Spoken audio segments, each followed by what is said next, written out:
नारी का नमन योजना जो है महिलाओं को आत्मनिर्भर भी बनाता है और उनको एक मजबूती भी देता है।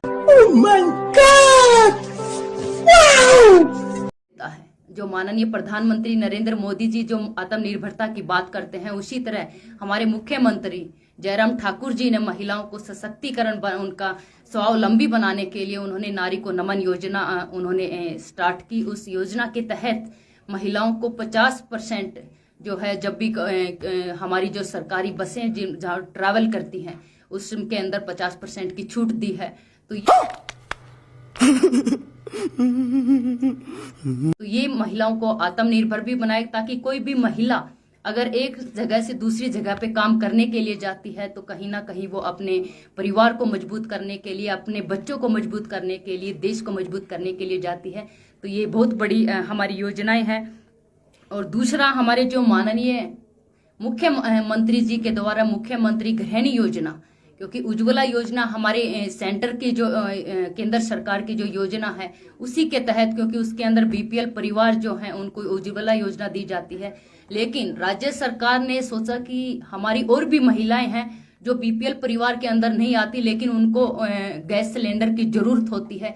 उस जरूरत को समझते हुए ये गृहिणी योजना हमारे जयराम ठाकुर जी मुख्यमंत्री जी ने महिलाओं को दी। और आज उसी योजना के तहत 4,35,000 जो हैं महिलाएं इसका लाभ उठा रही हैं। और एक और मुख्यमंत्री शगुन योजना, जो कि मुझे नहीं लगता किसी और क्षेत्र के अंदर किसी भी प्रदेश ने ऐसा सोचा होगा शगुन योजना के बारे में। जो महिलाएं, हमारी जो बहनें जब पढ़ लिख कर उनकी जब शादी करने का टाइम आ जाता है तो उनको पैसों की जरूरत रहती है। कभी कभार परिवार इतना मजबूत नहीं होता कि वो उनका पैसे का खर्च उठा सके। उसी को देखते हुए मुख्यमंत्री जी ने महिलाओं को और मजबूत करने के लिए कि उनके ऊपर बोझ ना पड़े, और इस चीज का वो बोझ लेके कहीं ना कहीं चल नहीं पाते हैं। बहुत से परिवार, बहुत सी बहनें इसी चिंता में रह के कि हमारी शादी कैसे होगी, उसके लिए हम कैसे पैसे इकट्ठे करेंगे। इसीलिए शगुन योजना जो है उसके अंतर्गत 31,000 रुपए जो है वो बेटियों के नाम दिया जाता है।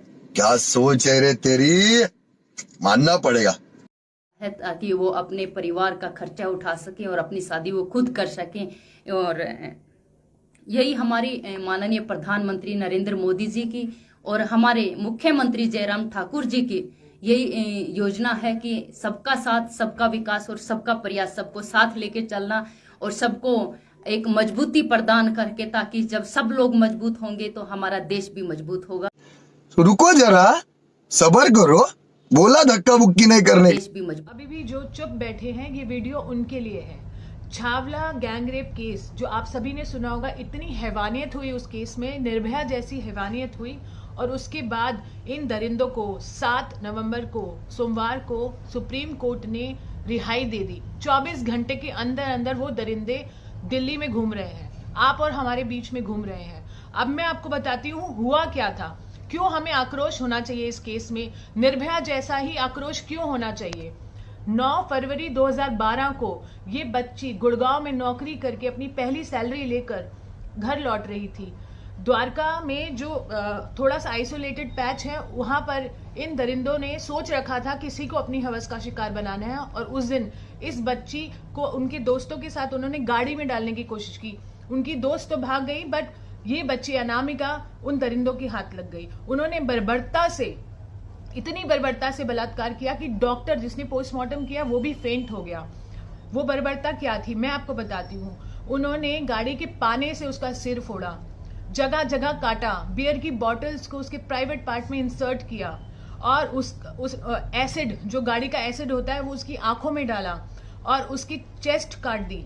आप देखिए इतनी बर्बरता की उस बच्ची के साथ, और वो तड़पती रही इतने दिन खेतों में।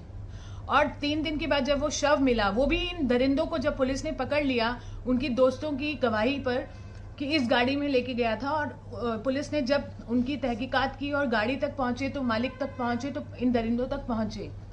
इन दरिंदों ने खुद बताया कि हमने उसको कैसे मारा, अपनी रिकवरी खुद कराई और आइडेंटिफाई करा कि बॉडी हमने यहाँ पर फेंकी है। उसके बावजूद इतने साल बाद, 11 साल बाद उनको रिहाई दे दी गई।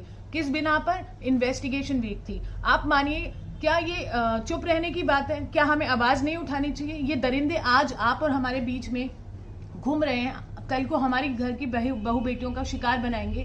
क्या ये रहने लायक है समाज? क्या ये देश रहने लायक है?